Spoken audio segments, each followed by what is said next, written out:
everybody. Welcome to the Kimberly Cloud Show. I'm your host, Kimberly Cloud. I have a very special guest here for the show today. Can you go ahead and announce to the world who you are and where you're calling from? Sure, I'm Andy Semotiuk, and I'm calling from Toronto, Canada. Okay. What is the temperature in Toronto? It's hot. It's hot. Maybe not quite as hot as down in the States, but it's coming up to about 100. Wow. We're melting over here.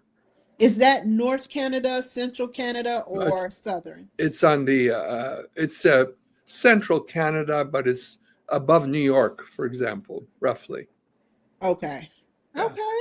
yeah. And can we talk about your past leading up into your present, what you do now, and just start with your past? Sure. I was born and raised in Edmonton, Alberta, Canada. That's a very cold city up in the northern part of western part of Canada, and largely raised there, and also in part in the United States. Half my life has been in the United States, half in Canada.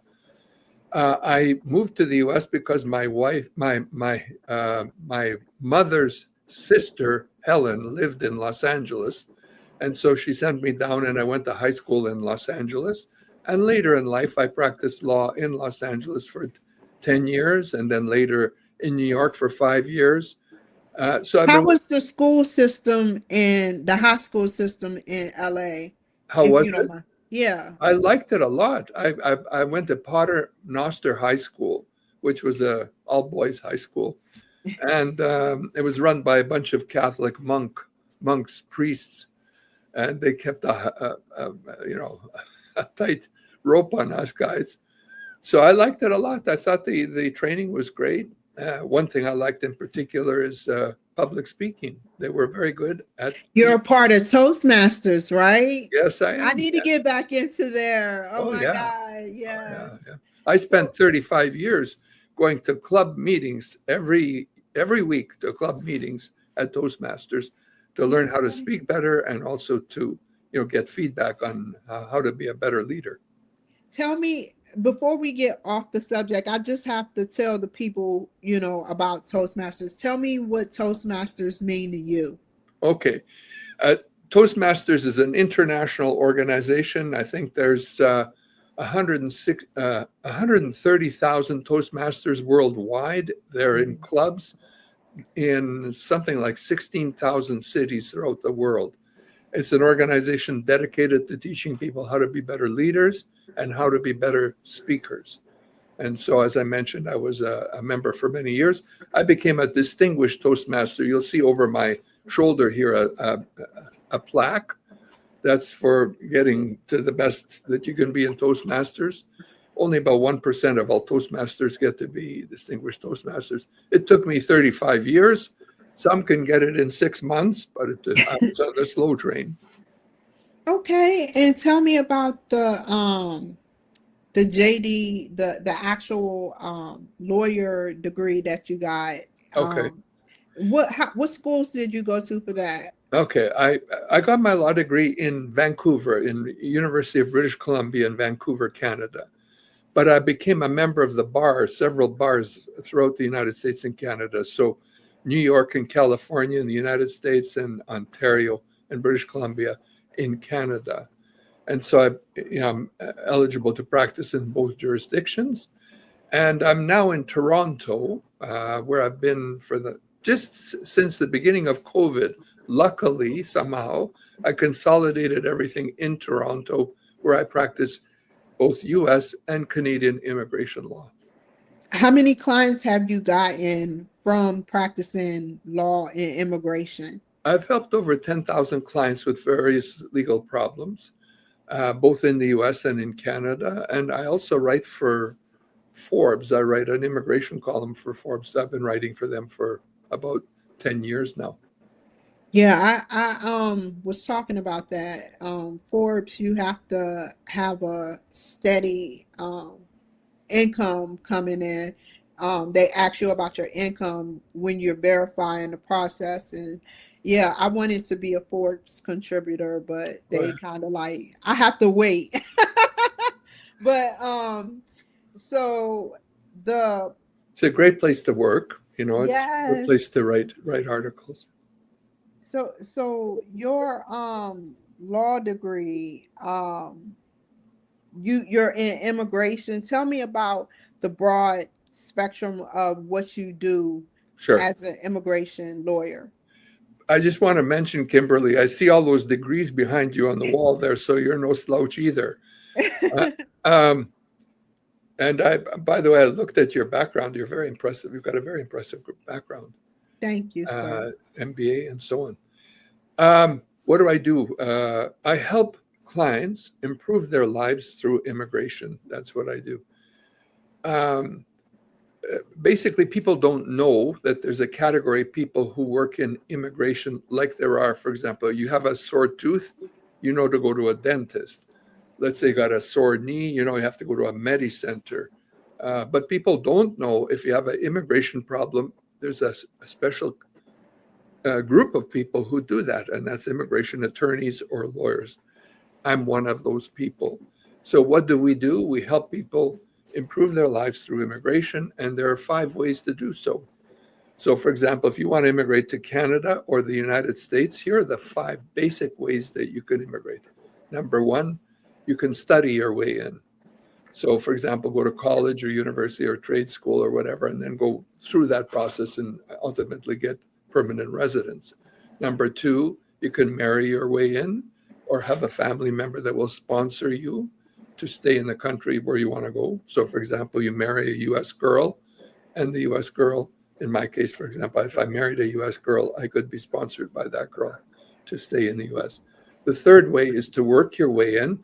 So, for example, if you're working as an engineer or an architect or whatever, and someone offers you a job to work, for example, in the United States, if you're from Canada, there's a free trade agreement between the 2 countries that enables you to go and work in the U.S.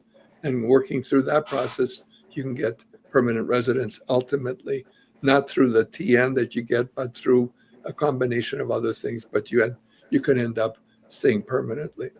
So I've covered 3. There's 2 more. One is claiming asylum. If you're fleeing persecution from the country where you were a citizen. So, for example, Ukraine, right at the moment, there's a war going on there.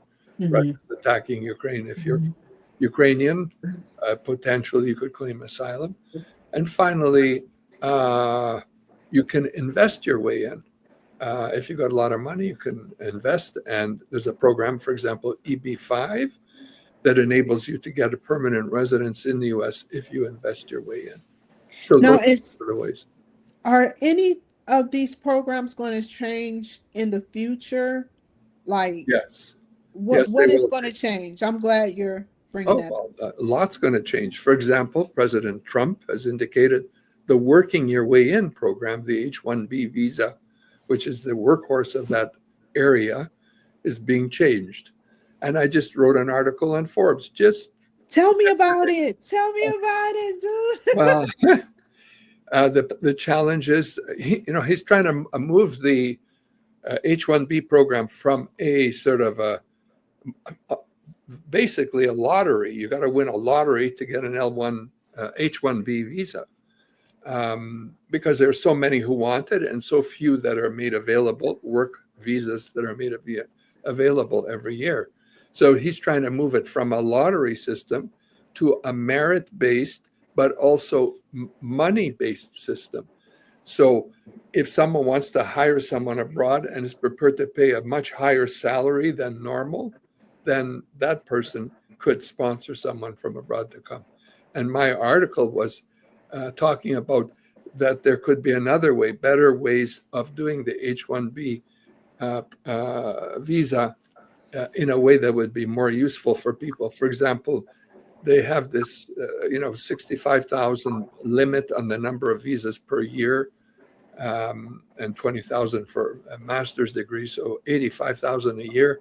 Why have a limit like that? As one example of what could be done, and to try and reorganize the program to make it quicker, more fairer, and just basically make it work. The details are in the article, so you have to go to Forbes, look up my name, Andy Semotiuk, Forbes, and you'll find my article. My name is spelled Semotiuk, by the way, Semotiuk. Can you tell me about the last name, your last name, and Sure, what it represents? sure. I was born and raised in Canada, but I'm Ukrainian in background. That's a Ukrainian name. So my folks came from Ukraine, but they came after, my mother came after World War II, my father before World War II. But it's the same story repeating itself all the time. We've got new people coming from Ukraine because of the war with Russia. And sadly, it's a struggle, and Ukraine is doing its best. A lot of people dying. Over 1 million people, over 1 million soldiers and Russians have either died or been injured in this war. Over 1 million. Sad. Yeah. But that's because Russia's invading Ukraine. Let me show you a couple of questions that Sure. came up. What do you think about Russia? Well, the problem is Russia's an imperial state. It's a conglomerate, colonial, based state that's had its day and now needs to be dissolved. Sort of like Africa was once. They were under colonial rule from England and Germany and France and so on. It's a state. Putin is he's a psychopath, someone who has no sympathy for a people. Physiologically, he's missing the empathy criteria in his cells to be able to empathize with people, and he's on this megalomaniac trip of trying to absorb Ukraine and then move on to build the Russian Empire in Europe and so on. And we all know once he get Ukraine, if he succeeds fully, he's going to want to get more territory. Absolutely. And Ukraine is fighting blood and guts. The West is supporting Ukraine with money and arms. And it's a war. It's not just Ukraine versus Russia. This is our war. Our war because Ukraine is standing up for principles like freedom, sovereignty, independence, human rights, etc. And if Ukraine falls, NATO will be next. And, there are projections that there could be as many as 20 million people fleeing from Ukraine were Putin to succeed. Now you can imagine how Europe would be flooded with people, and how would they deal with that, and what would result there. And if NATO is teetering, you can imagine what America will go through. So I'll share one other insight about you. Yeah, go ahead. Okay. In 1994, when the Soviet Union fell apart, most of us, we don't know the history that well, but let me share this.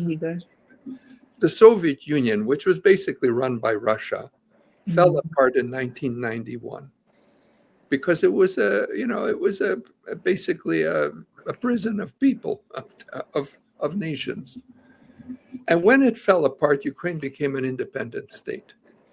And it ended up with the third largest nuclear arsenal in the world at that moment.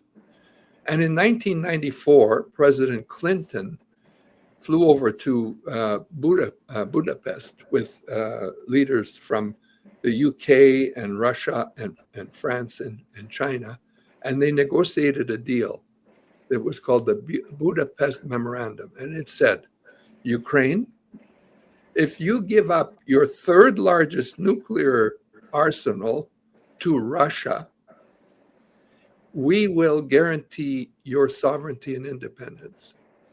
And the Ukrainian leadership said, okay, we'll give up our nuclear arms in exchange for this.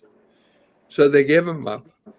But Russia, instead of honoring that agreement, today has soldiers on the ground in Ukraine trying to invade.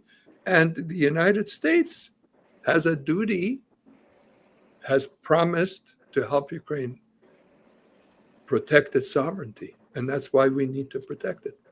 How well do you know your history? Because I watched a clip from Tucker Carlson that says that this is beyond the Soviet Union. This is like 700 years back. He did an interview with Putin, Yes. and Putin was like, this is like 800 years ago that they owe land to him. And my next question, that's my question. And do you think Trump is doing a good job with trying to bring the war to a close? Thanks for asking these questions. That interview with Tucker Carlson's the one who doesn't know his history and was unable to argue with Putin. Whatever Putin said, Yeah, yeah. Carlton, Tucker. So, okay, well, that's the way it is. Historically, Russia has very little claim to Ukraine. Indeed, Ukraine existed long before Russia came on the scene. In the 1200s, Russia was, like Ukraine was around. Ukraine accepted Christianity in 1998. Its leaders, Vladimir, accepted Christianity in 1998. Moscow didn't appear till the 1200s. It's Ukraine that's historically the power. If anything, excuse me, Mhm. Ukraine has more pretense to Russia to rule Russia than Russia to rule Ukraine. To draw a simple analogy that anybody can understand, let's say you're sitting in your home. One day, someone knocks at your door, enters in, and he says, I'm taking over here. You say, wait a minute, this is my house. He says, no, I'm taking over here. What right do you have to take over my house? Well, long ago, an uncle of mine came from this part. Well, what are you talking about? It's my house now. It's long ago, some uncle. That's the basic claim that Putin's putting forward. Not so that's that. And as far as what was the second question? I forgot this. Do you think Trump is doing a good job?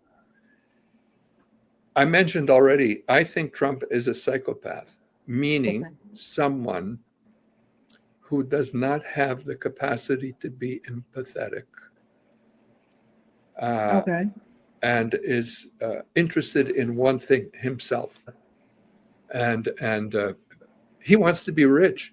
There are two things he wants: money and the Nobel Prize. That's what his life is all about: money and the Nobel Prize. For those who don't know, I know what the Nobel Prize is, but for those who don't know, what is a Nobel Prize?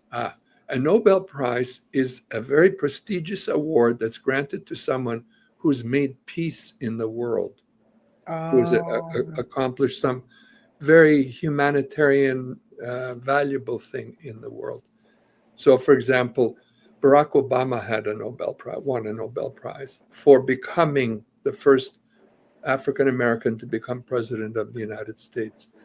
There were Malala, I forget her name, but the girl from India who from Pakistan, who fought off Muslim terrorists who injured her through acid on her face and so on, and who fought them off, and is today a spokesperson for women, girls, and getting an education for women to be educated, is someone who won a Nobel Prize. People like that.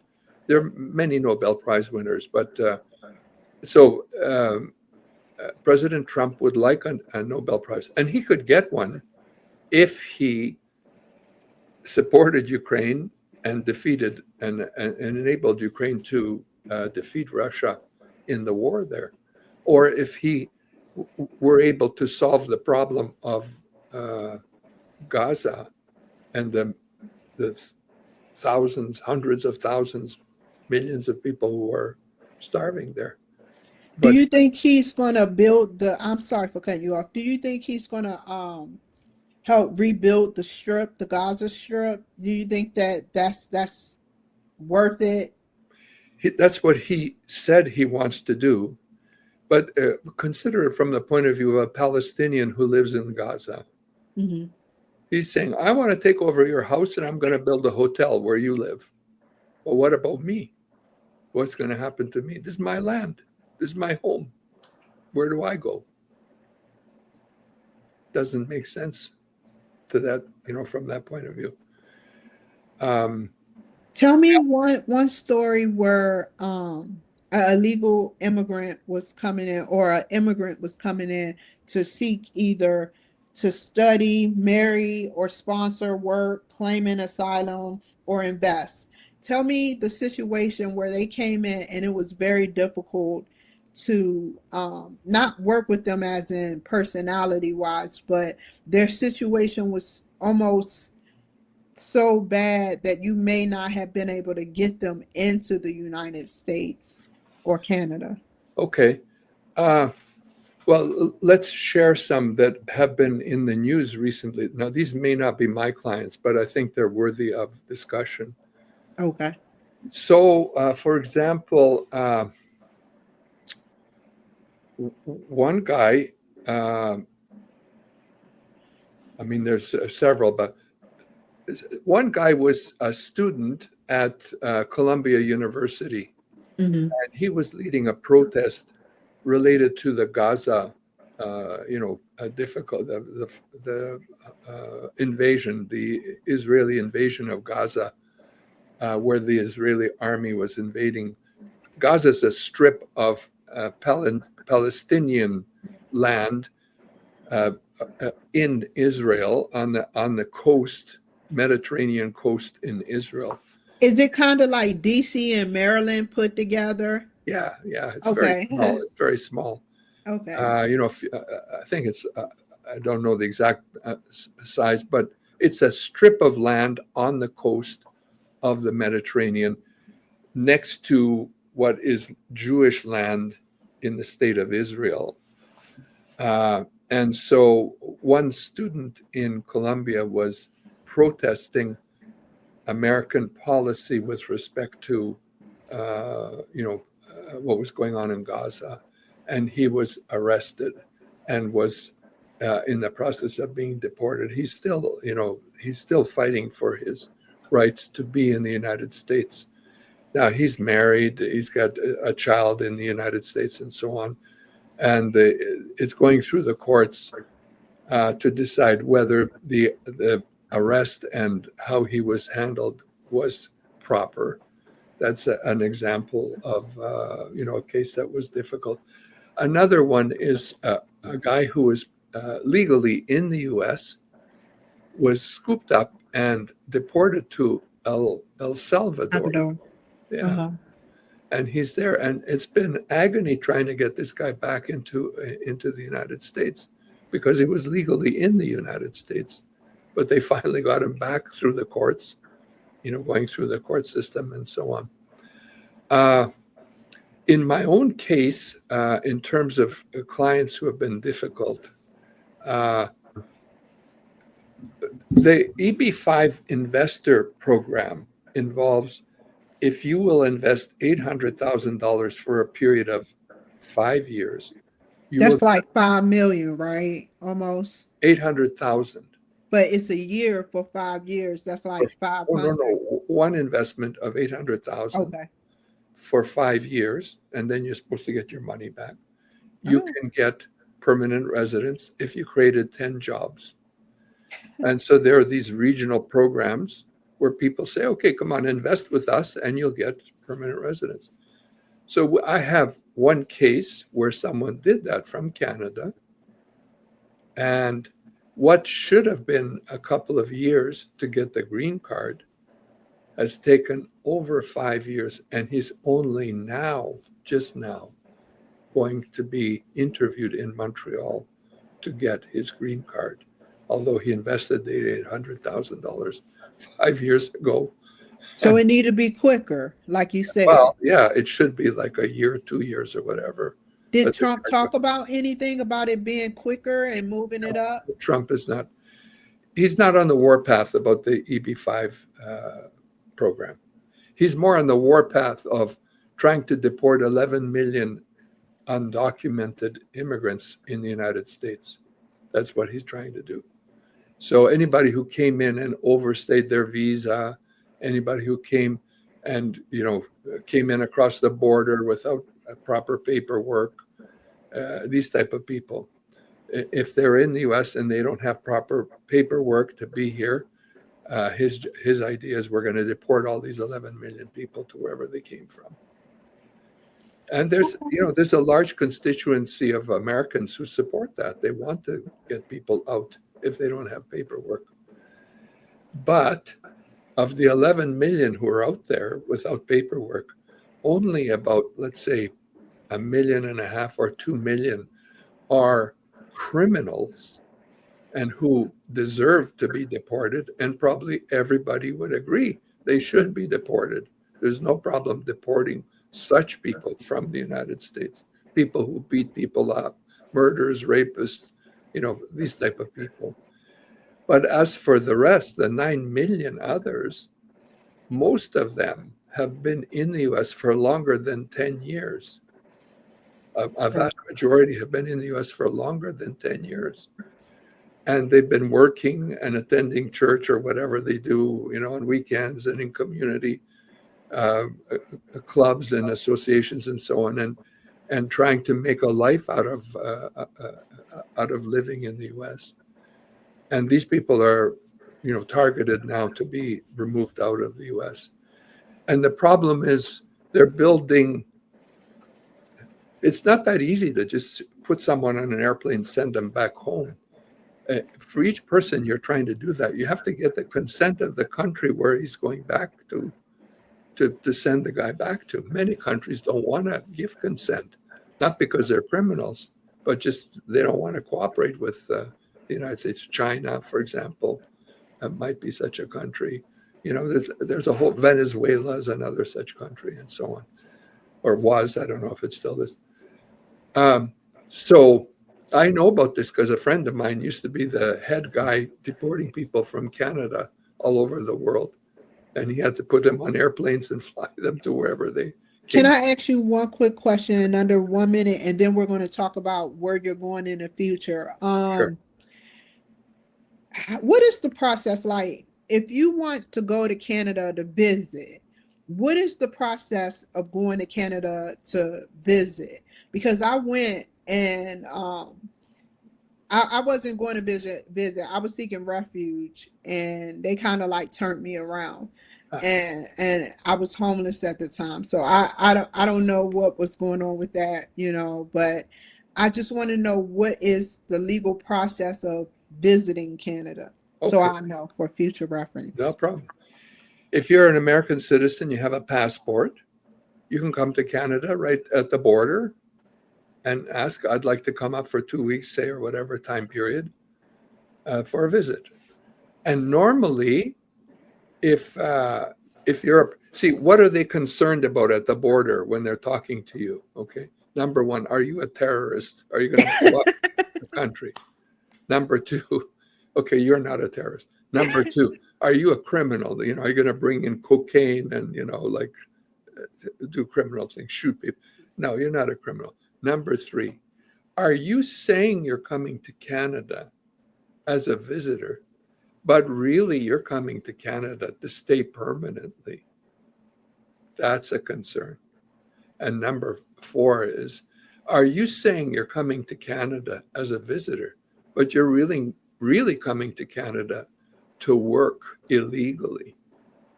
Those are the two big ones for normal people like you and me. So in those instances, they will ask questions like, well, are you working now? Where do you work? What do you do? Where do you live? And what they're asking about is, do you have roots in America that are strong enough to guarantee from their point of view that if they allow you to come for a visit for up to 6 months, by the way, that you will return at the period of your authorized stay to go back to work or go back to live or live off your bank account if you've got a lot of money, or with your family because you got a lot of family, or because your dog wants you back, or whatever, the indicators that there's a strong tie that likely means you will go back to Canada. And in your case, probably if you were unemployed back then. I was. Yeah, that was the reason why probably they said, wow, we don't think this lady's going to go back, or she may not go back. And so You have to wait 6 months, then you can come. Okay. Yeah. I don't have a passport, so that probably was well, most likely was the reason. Oh yeah, passport. Yeah. Where do you see yourself going in the future?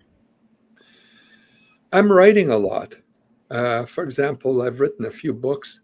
They're all on Amazon. Good. What is one of them called? Well, one that might be of interest to your listeners is a book called The Young Professional. Yeah, I've read about what you. Yeah, tell me about it. Tell me about it. So it's a real world survival guide for the new college graduate, is what it's called on the cover. But it's a book about, how to. There's three themes: money, time, and balance. I talk about those three things in the book. Almost everyone has a problem with either one, two, or three of those topics. How to get more money, how to get more time, how to be balanced in your life. So I talk about it in that book.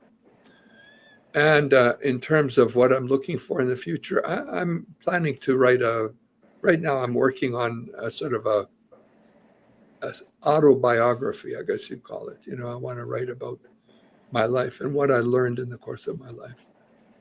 Okay. And how can the people reach you? I work at Pace Law Firm, Pace Law Firm. You can Google pacelawfirm.com and you'll find me, Andy Semotiuk.